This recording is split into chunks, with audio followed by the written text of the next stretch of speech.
ဘီလူကြီးရဲ့ရန်ကလွတ်မြောက်အောင်မင်းကလေးငယ်ကတခွားသီးတစ်လုံးထဲမှာဝင်ပုန်းလိုက်ပေမဲ့ဘီလူကြီးကအဲ့ဒီတခွားသီးကိုစားတော့မယ်ဆိုတာသူမသိလိုက်ပါဘူးအဲ့ဒီအချိန်မှာပဲစိတ်ထားကောင်းတဲ့ဘီလူအိုကြီးတစ်ကောင်ရောက်လာပြီးဒီတခွားသီးကပိုးတွေကြပြီးပုတ်နေပြီလို့လိန်ပြောကတားလိုက်ပါတယ်အဲ့ဒါကိုကြားတော့ဘီလူကြီးလည်းဘိုင်းနာမှာကြောက်တာနဲ့တခွားသီးကိုလွှင့်ပစ်လိုက်ပါတယ်ပြီးတာနဲ့စားပွဲပေါ်ကကလိုရင်းစေးရီကွက်ကိုစိတ်ဆိုးမှန်ဆိုးနဲ့ယူပြီးထွက်သွားပါတော့တယ်ကောင်မလေးလည်းတခွားသီးရဲ့ကနေဖြည်းဖြည်းချင်းတွားထွက်လာပေမဲ့တကိုယ်လုံးမှာတခွားသီးဆေးတွေပေးကျန်နေပါတယ်ဘီလူအိုကြီးကကောင်မလေးကိုညင်ညင်တာတာကောက်ယူပြီးရေပိုက်ခေါင်းကြီးကြီးအောက်မှာတေချာဆေးကြောပေးလိုက်ပါတယ်ပြီးတော့သူ့ဝက်စားတွေခြောက်သွားအောင်မိဖို့နားမှာထားပေးလိုက်ပါတယ်ဘီလူအိုကြီးကကောင်မလေးကိုလူကဘာစီပြန်ပို့ပေးခြင်းပေမဲ့ဒါကမလွယ်ကူလာပါဘူးသူကဘီလူတွေထဲမှာအကောင်သေးဆုံးဖြစ်နေတဲ့အတွက်တခြားဘီလူတွေရဲ့အနိုင်ကျင့်တာကိုခံနေရလိမ့်ရှိပါတယ်ဒါကြောင့်ဘီလူတွေအားလုံးနေ့လည်အိတ်နေတဲ့အချိန်မှာကောင်မလေးကိုခေါ်ပြီးတိတ်တဆိတ်ထွက်လာခဲ့ပါတယ်သူတတိထားပြီးရှောက်လာပေမဲ့ကင်းဆောင်နေတဲ့ဘီလူတစ်ကောင်ကမြင်သွားပြီးစတင်နောက်ဆက်ပါတော့တယ်ကံကောင်းကျင်တော့ကောင်မလေးကဆောင်းထဲမှာပုန်းနေတာမို့လို့ဘယ်သူမှမမြင်လိုက်ပါဘူးကောင်မလေးလည်းအမြန်ပြေးထွက်သွားပြီးကားဆုပ်တစီးထဲမှာဝင်ပုန်းလိုက်ပါတယ်ဒီအချိန်မှာပဲဟိုဘီလူကြီးကဘီလူအိုကြီးကိုဘောလုံးတစ်လုံးလိုမျိုးဟိုပစ်တီပစ်လုပ်ပြီးအနိုင်ကျင့်ပါတော့တယ်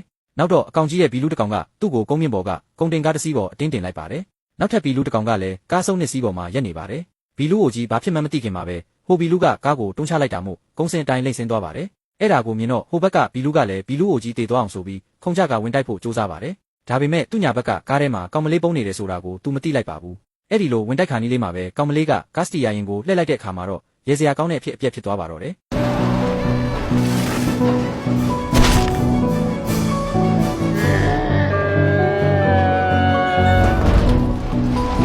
ဘီလူအိုကြီးကတော့ဘာတန်ရာမှမရပဲအသက်ရှင်သွားပါတယ်အဲ့ဒါကိုမြင်တော့ကျန်တဲ့ဘီလူတွေလည်းဒေါသထွက်ပြီးဘီလူအိုကြီးရဲ့နားရက်ကိုဝိုင်းဆွဲကြပြန်ပါတယ်ရုတ်တရက်ကောင်းကင်ကတာနေရက်နဲ့မိုးတွေတီကြီးမီကြီးရွာချလာပါတယ်ဘီလူတွေနေတဲ့နေရာကအရမ်းမြင့်တာကြောင့်မိုးကြိုးပြစ်မဲ့အနေရလည်းရှိနေပါတယ်အဲ့ဒါကြောင့်ဘီလူတွေအားလုံးကြောက်လန့်ပြီးထွက်ပြေးကုန်ကြလို့ဘီလူအိုကြီးတယောက်တည်းကြံခဲ့ပါတော့တယ်ဘီလူအိုကြီးလည်းကောင်မလေးကိုပြန်ကောက်ယူမျက်မှန်တက်ပြီးလူကဘာစီကိုဘေးကင်းကင်းနဲ့ပြန်ပို့ပေးဖို့ခီးဆက်ခဲ့ပါတော့တယ်